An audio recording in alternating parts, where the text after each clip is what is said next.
The UK government will soon be introducing fundamental changes in how money works.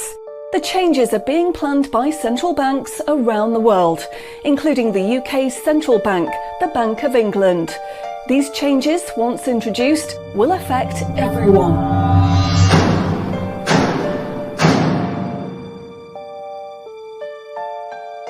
So what are these changes really about?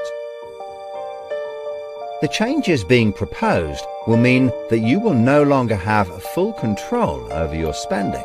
In fact, what they are planning is the replacement of money with something which is fundamentally different. Therefore, it's not just cash they want to remove from the economy, it is money itself. Pay attention, because if the new monetary system is allowed to happen, it will be very difficult to reverse and could mark the beginning of the end of human freedom. In order to explain the changes that are being planned right now for your tomorrow, let's explain a little bit about how your money works today. Let's imagine that John decides to buy his daughter a birthday present from Argos. He chooses the product he wants, then pays £50 using his debit card. You might think that £50 is immediately transferred from John's bank account to Argos's bank account. But this is not what happens. A record is created showing that John's bank owes Argos's bank £50, and John's account will even show that the money has left his account, but the actual transfer of funds does not occur at the time of purchase.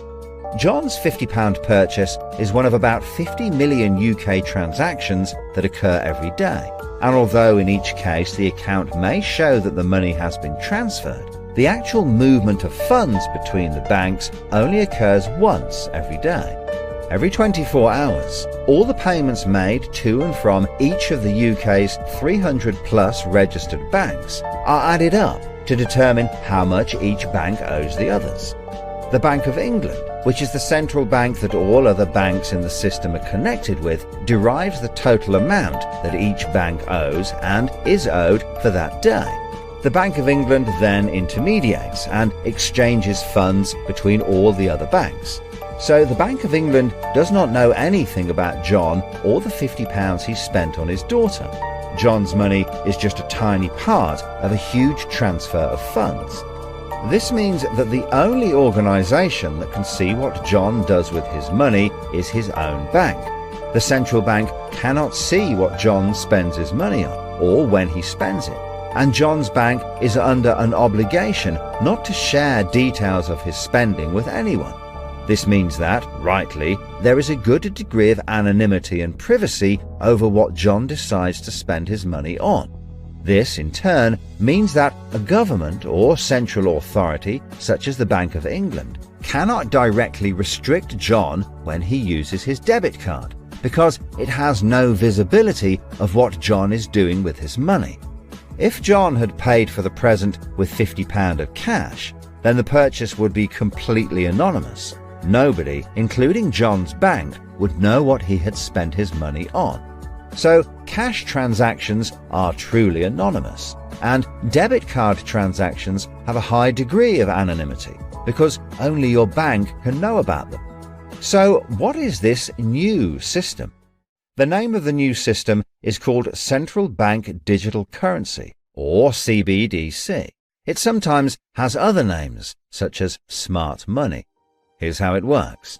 Let's imagine that John, again, decides to buy his daughter a birthday present from Argos. His mobile phone has a smart money wallet or app on it, from which he pays £50 for the product. The app communicates directly with the central bank, the Bank of England, and the money is transferred from his digital wallet to Argos's digital wallet in less than a second. The transfer of funds occurs at the time of purchase, and the transaction is recorded and approved by a centralized computer system on a centralized blockchain. A blockchain is a special computer program that records information very reliably and cannot be amended. The centralized computer system runs continuously and can deal with hundreds of transactions per second as they occur throughout the entire economy.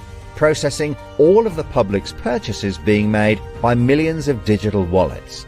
This sounds fantastic and is so much quicker and simpler than the old system. But there is a fundamental difference, which is that all transactions are centralized in real time as they happen. In other words, one system will be able to know about every single digital transaction in the economy as the transactions occur. This is the critical difference with the new digital monetary system that everyone needs to be aware of. All transactions are centralized in real time as they happen. The people who are planning this new system have made it clear that it would be useful, in their eyes, to use artificial intelligence algorithms in real time to block certain public transactions for a range of different reasons. So, what does this mean for John? Let's just say there is another lockdown and the government want to stop the public moving about the country. With this new system, they could introduce a simple change. That would mean John's wallet would only work if he was located within a certain distance of his own home. Argos is 2 miles from John's house, and he decides to go and buy his daughter a birthday present. He attempts to pay £50 for the product with the app. The app communicates directly with the Bank of England's computer system, and the system rejects John's payment before it is made, because the system knows that John is 2 miles from his own home, and John's wallet has been limited to spending within just 1 mile. John cannot now buy anything unless he moves closer to his own home. His money is now useless if he wants to go anywhere. Why doesn't John just use cash? That would be a good solution for John as long as cash is still in use. So how might this new system be introduced? The Prime Minister called an emergency meeting today to discuss the unprecedented slide into economic recession in the UK and global economies. Inflation is out of control, and high interest rates are causing thousands of house repossessions. All cash points and over-the-counter cash services are now frozen, and millions of people face losing their life savings as a number of high street banks are declared insolvent.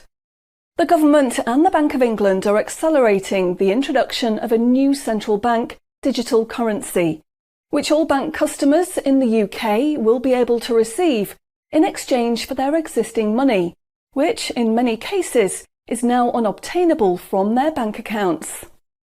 The government say that the new digital money will help the economy recover from recession and will be used to bail out public and corporate money currently held in millions of bank accounts by banks that are at the point of collapse.